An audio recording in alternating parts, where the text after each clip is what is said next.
Hello beautiful people, welcome back to my channel. I'm Ogi and you are watching About the Book and Stuff, a place where we freely talk about books and other interesting topics however we want. Guys, in today's video, I'll be sharing with you guys tips on how to succeed as an entrepreneur while being a full-time student. So if this sounds like something you're interested in, I hope that you'll watch this video to the very end. So without further ado, let's just go right into the actual video. So this is 2022 and everybody's all about making money, especially students. You will agree with me that we all need that extra cash, especially when we're in school. And I decided to make this video today because I feel like there are a lot of people that are struggling with the idea of starting a business while in school because they're scared that their education is going to suffer or their studies is going to suffer. And I understand that fear because I had that when I was also trying to start my business in school. But I can tell you that I did start and it ended up being one of the best decisions I ever made. Before I start giving you the tips that I used, let me give you a little backstory. So growing up, my mom had always made it very clear that even though we're all girls, we still need to have our source of income.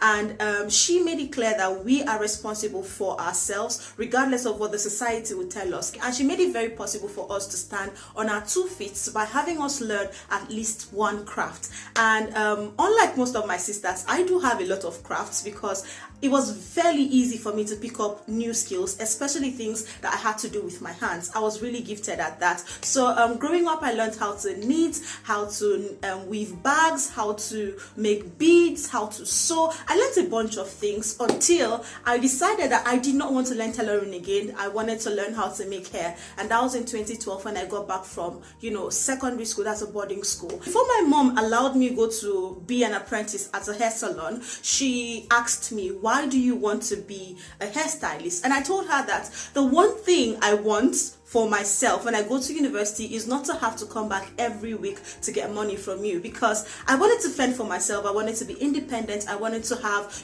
as much freedom as I could get, and it made a lot of sense to her. But then she also asked me another question: why can't you just go back and finish your apprenticeship as a tailor?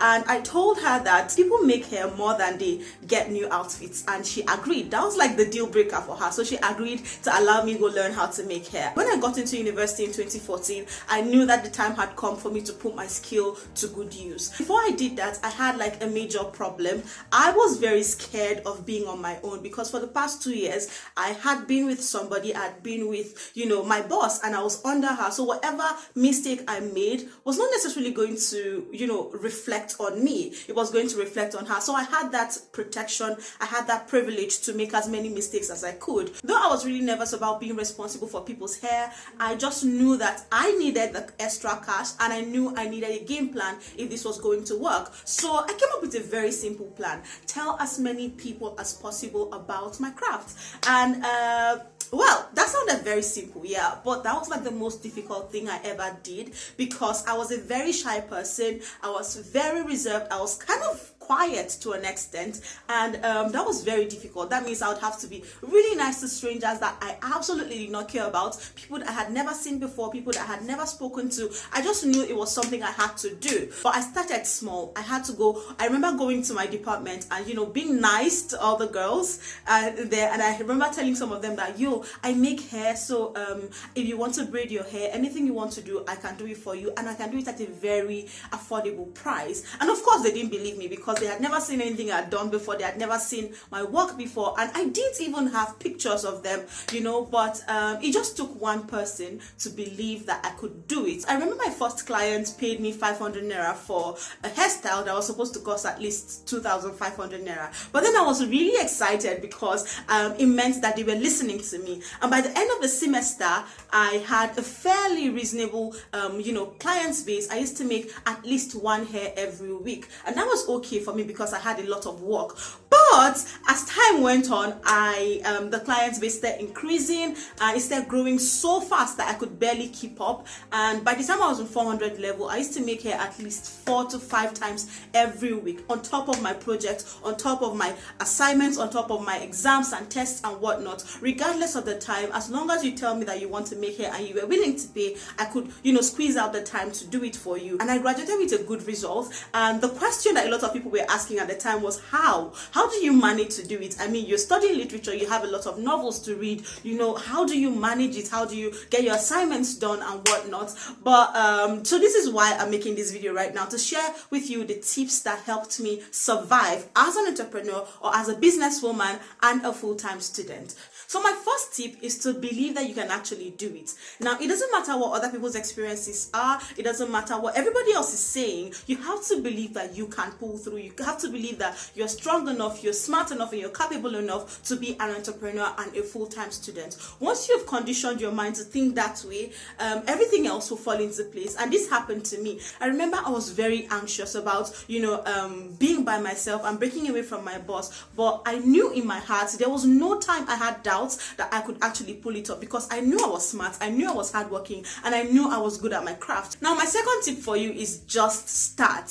I know you're wondering, I thought you were going to be giving us like groundbreaking tips and whatnot. So what was all this? Guys, sometimes the most effective tips are usually like the very simple ones, and starting something is always going to be hard. It's always going to be difficult. You're going to be nervous, you're going to feel stupid, embarrassed, frustrated, and all those emotions really. But the most important thing is making sure that however you feel about a certain situation, make sure that it doesn't stop you from starting. Starting is the most important thing ever. Your ideas will always remain ideas except you work, except you put action to the ideas, because sometimes you can have like really amazing, beautiful business ideas in your mind, but as long as you don't work towards them, as long as you don't start, they will only remain ideas. And that's really sad, because sometimes some people die with really brilliant ideas that literally can change the world, but they remained only ideas because they were too scared to start. So my advice to you is just start. Is it going to be hard? Of course it's going to be hard. Is it going to be frustrating? Definitely. You're going to feel miserable. Sometimes you're going to feel frustrated, exhausted, tired, ready to give up. But the interesting thing will only happen once you start. So don't waste your time trying to fine-tune whatever idea you have. So I know people that actually started selling recharge cards in, the hostel, and they did really well while they were in school because they started. Now, whatever flimsy idea, whatever stupid idea you think you have in your head, as long as you believe that it's going to make you money, guys, start it. So my third tip to you is to create a balance. Have a balance. And I think this is probably the most important tip if you're planning to succeed as an entrepreneur and a full-time student. And you are responsible for creating this balance. It is nobody's job. I'll use myself as an example. I started having major problems with time management when I was in 300 level, because then I had way more clients than I had in 100 level, and I had way more books to read. I had assignments, I had group presentations, I had tests and whatnot. So my life was a mess. And I sat down one day, I asked myself, how do I make sense of this chaos that is my life? So I noticed that I assimilate more before I go to bed or during the early hours of the morning. So having figured that out, I knew that if I want to do any schoolwork, it has to be within that period. And that was kind of difficult to implement. But once I got the hang of it, it became very easy and it made my life so much easier. So another thing that helped me manage my time well in school was that I found alternative ways of getting my reading done.